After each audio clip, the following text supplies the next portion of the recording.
Lama মেরিঞ্জা valley কটেজগুলো দেখতে যেরকম, এই কটেজগুলোর ভিতরে অনেক সুন্দর।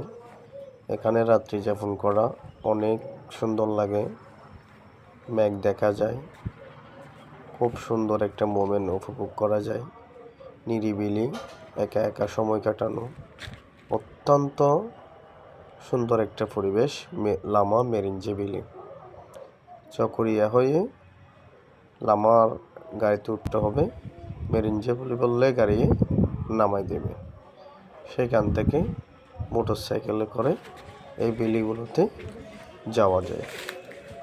এই ভ্যালিগুলো দেখতে অত্যন্ত সুন্দর। এখানে পাহাড় দেখা যায়, তারপর হচ্ছে যে মেঘ দেখা যায়। এক কথায় সুন্দর একটা মুহূর্ত কাটানো যায়। সুতরাং যারা দেখেন নাই, আমি তাদেরকে একটু দেখানোর চেষ্টা করতেছি।